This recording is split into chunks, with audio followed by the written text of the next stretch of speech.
ચૂંટણી પંચ સુધી વિપક્ષની માર્ચ મોટી સંખ્યામાં વિપક્ષી નેતાઓ જોડાયા। રાહુલ ગાંધીની અધ્યક્ષતામાં માર્ચ એસઆઈઆર અને વોટર ચોરી મુદ્દે વિપક્ષની માર્ચ કરવામાં આવી છે। પોલીસ વિપક્ષની માર્ચને અટકાવી કેટલાક સાંસદો બેરિકેડ પર ચડી ગયા હતા।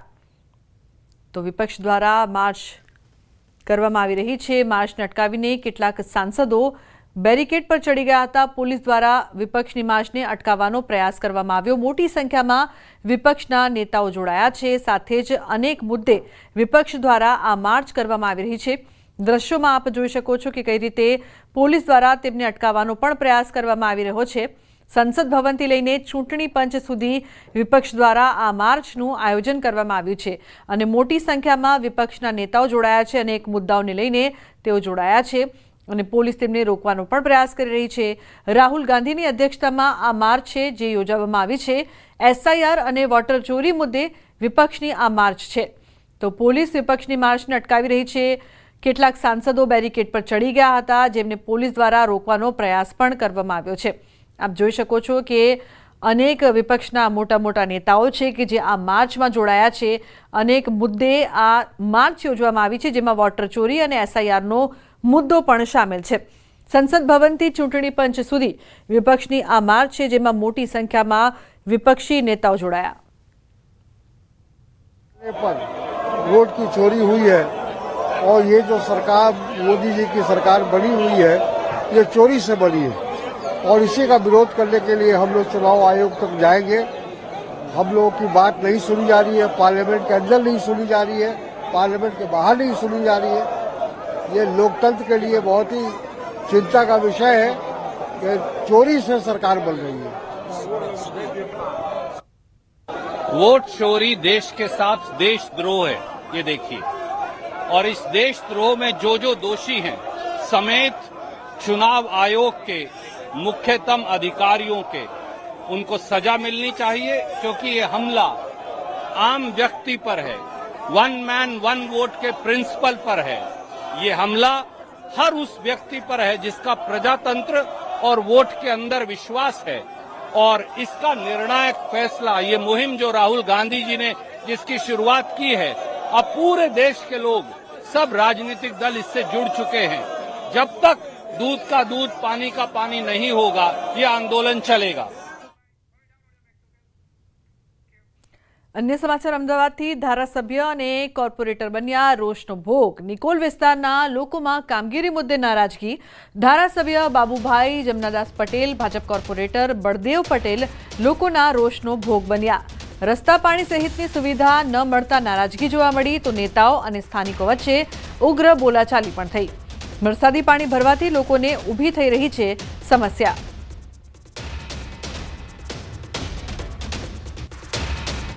પેથાળથી જે વિકાસના કામોની અવગણના કરતા હતા એ અંતર્ગત અમે બધા ટોટલી વિકાસના કામો, લાઇબ્રેરીનું કામ ઘણી બતાવી, 2 અર્બન સેન્ટર, પછી open party plot, swimming pool, આ બધાના કામોની રજૂઆત કરી, પરંતુ એમને કોઈ ઇરાદાપૂર્વક આ વિડીયો બનાવ્યો છે। બાકી અમે કોઈ અશોભનીય વર્તન અથવા કોઈ અપશબ્દ ક્યાંય બોલ્યા નથી અને ખોટો વિડીયો અમારી સામે બનાવ્યો છે। દર રવિવારે રાઉન્ડમાં ફરતા જોઈએ છે વિકાસની વાતો અને એમને કોઈ બી સમસ્યા હોય એના પ્રશ્નો સાંભળતા જોઈએ છીએ।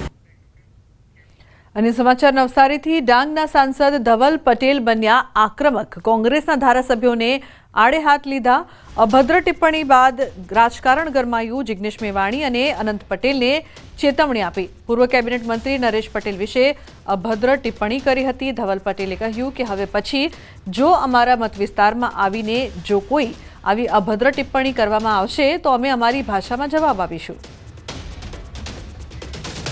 ઉલ્લેખનીય છે કે જિગ્નેશ મેવાણી અને અનંત પટેલને પણ ચેતવણી આપી। અભદ્ર ટિપ્પણી બાદ રાજકારણ ગરમાયું છે।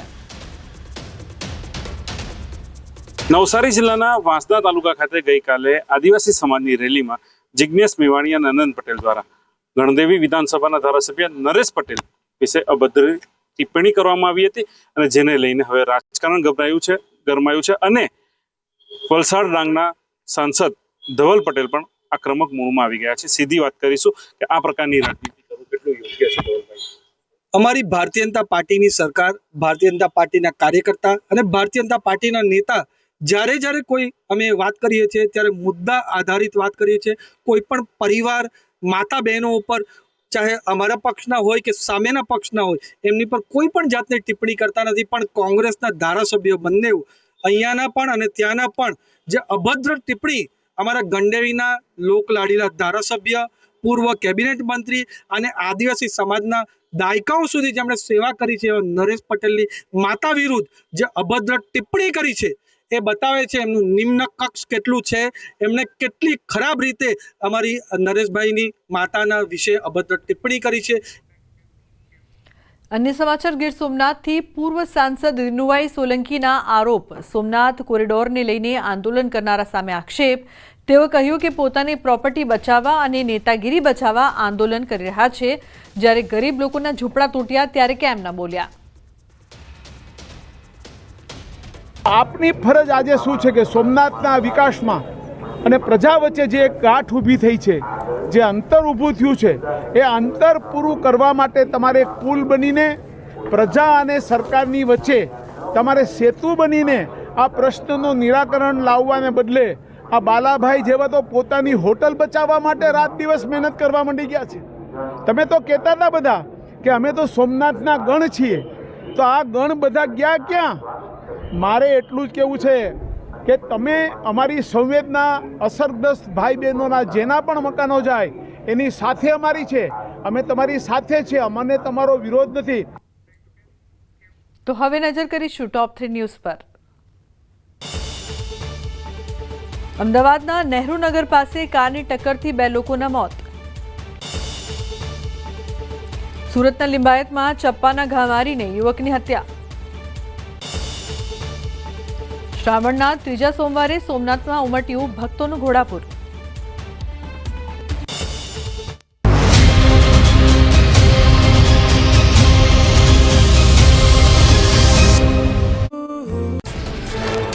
વલસાડ એસટી ડેપો પર બેકાબુ ટેમ્પોએ મુસાફરોને લીધા અડફેટે. એક મહિલાને ઈજા થઈ. સમગ્ર ઘટના સીસીટીવીમાં કેદ. ચાલક ડેપોના પાર્કિંગમાં ટેમ્પો પાર્ક કરી ચા પીવા ગયો. એક બાળકે હેન્ડ બ્રેક ઉતારી દેતા ટેમ્પો ચાલુ થયો.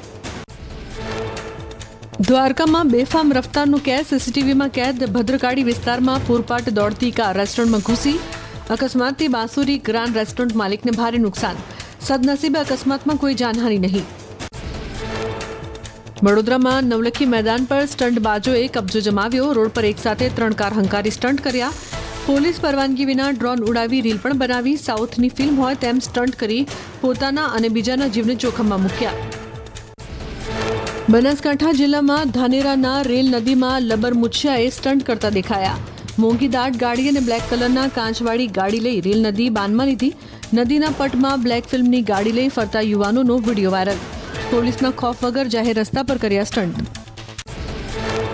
ગીર સોમનાથના ગીર ગઢડામાં દેખાયું સિંહનું ટોળું. રાતના સમયે એક સાથે 7 સિંહોનું ટોળું ગામ વચ્ચે લટાર મારતું દેખાયું. ગામમાં સિંહના ટોળાના ધામાથી લોકોમાં ભયનો માહોલ. મધ્યપ્રદેશના શાહડોલમાં તસ્કરો બેફામ. સુહાગપુર પોલીસ સ્ટેશન વિસ્તારમાં ચોરી. માસ્ક પહેરેલા ચોરોએ કૃતિકા જ્વેલર્સ નામની દુકાનને નિશાન બનાવી. લાખોના સોના ચાંદીના દાગીનાની કરી ચોરી. ચોરી કરતા પહેલા સીસીટીવીના વાયર કાપ્યા. રાજસ્થાનના ઝુંઝુનુમાં રિક્ષામાંથી રોકડની ચોરી. 9,000 રૂપિયાની રોકડની ચોરી થઈ. બોક્સમાંથી પૈસા ચોરી કરતો શખ્સ સીસીટીવીમાં કેદ થયો. ચિદાવા પોલીસ સ્ટેશનમાં નોંધાઈ ફરિયાદ. અમરેલી જિલ્લામાં સાવરકુંડલાના ગ્રામ્ય વિસ્તારમાં વરસાદ જામ્યો. વંડા અને વાશિયાળી સહિતના ગામોમાં ધોધમાર વરસાદ વરસ્યો. 1 મહિના બાદ વરસાદનું આગમન થતાં મેઘરાજાની પધરામણીથી ખેડૂતોએ રાહત અનુભવી.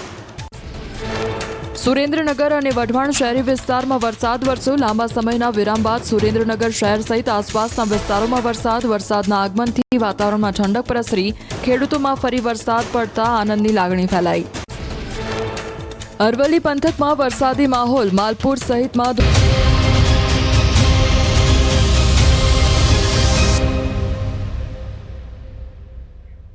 Welcome back. સમાચારમાં આગળ વાત કરીએ તો આ તરફ શ્રાવણના ત્રીજા સોમવારે સોમનાથ દાદાના દર્શન માટે ભક્તોનું ઘોડાપુર ઉમટ્યું. વહેલી સવારે 4 વાગ્યાથી સોમનાથ મંદિરના દ્વારે ભાવિકો માટે દ્વાર ખોલવામાં આવ્યા. એક તરફ બમ બમ ભોલે, હર હર મહાદેવના નાદ અને સાથે ઝરમર વરસાદ વરસતા સોમનાથમાં ભક્તિમય માહોલ સર્જાયો. સોમનાથજીના દર્શન અને આરતીનો લાભ લેવા મોટી સંખ્યામાં ભક્તો સોમનાથ પહોંચ્યા હતા. અમે આજે શ્રાવણ મહિનાનો પવિત્ર દિવસ છે સોમનાથ મહાદેવના મંદિરે આવ્યા છીએ. સવારના લાઈનમાં ઊભા હતા, એક દર્શન કર્યા પછી આરતીના દર્શન ફરી કરી, બહુ મજા આવી અને વ્યવસ્થા બધી સરસ છે. हमारे हिंदू धर्म में हमारा शिव और पार्वती का ये सावन का महीना है, इसलिए मैं सभी हिंदुओं से सबसे बोलना चाहती हूँ कि हर आदमी अपने शिव धर्म को अपने इस मंदिर में आए और सोमनाथ के दर्शन करे अच्छे से. હું કેટલી ભાગ્યશાળી છું કે શ્રાવણ મહિનામાં આવી, શ્રાવણ મહિનાના ત્રીજા સોમવારે આરતીના સમયે અમને ભગવાન સોમનાથજીનો દર્શન થયો. ખૂબ જ ભાગ્યશાળી છું. અહીંયા ઘણી બધી સુવિધાઓ બહુ સારી છે. પવિત્ર શ્રાવણ માસનો આજે ત્રીજો સોમવાર છે અને ત્રીજા સોમવારને લઈ વહેલી સવારથી જ સોમનાથ મંદિર ખાતે ભાવિકો છે તે મોટી સંખ્યામાં ઉમટી પડ્યા હતા. તો સાથે સાથે આજે શ્રાવણ મહિનાના ત્રીજા સોમવારે વાદળછાયા વાતાવરણ વચ્ચે મેઘરાજાએ પણ સોમનાથ મહાદેવ છે તેઓને અમે વર્ષાને ચાટણા કર્યા હતા. કારણ કે આજે ત્રીજો સોમવાર છે શ્રાવણ માસનો અને 3 સોમવાર પૈકીના 2 સોમવારો છે તે ગીર સોમનાથ જિલ્લાની અંદર વરસાદની ક્યાંક ને ક્યાંક અસર છે અને ત્યારે આજે ત્રીજા સોમવારના દિવસે જ્યારે મેઘરાજાએ અમી સાટણા કર્યા હતા ત્યારે ક્યાંક ને ક્યાંક ભાવિકો પણ હવે વરસાદની આશા રાખીને બેઠા છે. તો વહેલી સવારથી જ જ્યારે 4 વાગે સોમનાથ મહાદેવનું મંદિરના દ્વાર ખુલ્લા ત્યારથી ભાવિકો છે તે મોટી સંખ્યામાં ઉમટી રહ્યા છે અને ખાસ કરીને સોમનાથ મહાદેવના દર્શન કરી અને ધન્યતા અનુભવી રહ્યા છે. દિનેશ સોલંકી, ન્યૂઝ 18 ગુજરાતી, ગીર સોમનાથ. સોમનાથ મહાદેવ મંદિરનો આકાશી નજારો જોવા મળ્યો. સોમનાથ મહાદેવની જાજરમાન પાલખી યાત્રા યોજાઈ. સોમનાથ મહાદેવના પ્રતીક શિવલિંગની પૂજા કરવામાં આવી અને મહાદેવનું સ્વરૂપ પાલખીમાં બિરાજમાન કરી મંદિર પરિસરમાં ભવ્ય શોભાયાત્રા યોજવામાં આવી.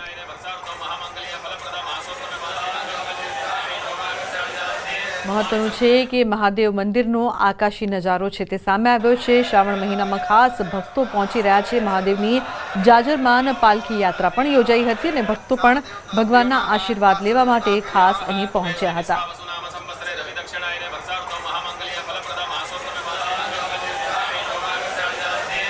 પાલખી યાત્રામાં ભક્તોનું ઘોડાપુર ઉમટ્યું હતું. આકાશી નજારો મહાદેવ મંદિરનો અહીં જોવા મળી રહ્યો છે.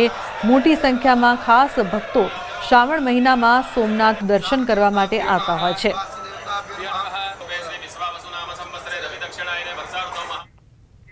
સાસણગીર ખાતે આંતરરાષ્ટ્રીય સિંહ સંરક્ષણ સેમિનાર યોજાયો. રાજ્યના વનમંત્રી મુળુભાઈ બેરાના અધ્યક્ષસ્થાને આંતરરાષ્ટ્રીય કોન્ફરન્સમાં રાજ્યસભાના સાંસદ પરિમલભાઈ નથવાણી પણ ઉપસ્થિત રહ્યા. ગીરમાં પ્રથમ વખત યોજાયેલા સેમિનારમાં WWF, IOC, ટાઈગર રિઝર્વના ડાયરેક્ટર, વિદેશી NGO હાજર રહ્યા.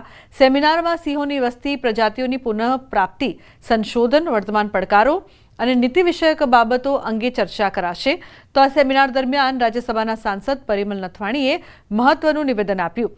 તેઓ જણાવ્યું કે સાસણ ઉપર દબાણ વધી રહ્યું છે. વેકેશનમાં લોકોને સિંહ દર્શન કરવા હોય છે તો જગ્યા નથી મળતી, જેથી હવે બરડાથી સાસણગીરનું ભારણ ઓછું થશે. તેઓએ કહ્યું કે બરડા સિવાય સિંહો માટે અન્ય લોકેશન પણ બનાવવા જોઈએ.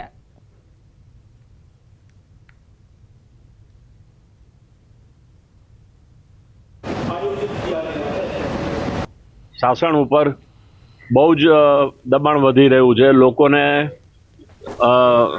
લાયન જોવા હોય તો વેકેશનમાં તો જગ્યા ખાલી નથી મળતી, સફારી પણ નથી મળતી. તો બરડાથી મને લાગે છે કે બહુ મોટું કામ થશે અને બરડાની શરૂઆત કાલે જ થઈ ગઈ છે. એટલે હું એવું કહીશ કે બરડા નહીં દેખા તો કુછ નહીં દેખા અને બરડાથી એક મોટું ભાર સાસણથી ઓછું થશે. તો બુલેટિનના અંતે નજર કરી લઈએ ટોપ 3 ન્યૂઝ પર. અમદાવાદના નહેરુનગર પાસે કારની ટક્કરથી 2 લોકોના મોત.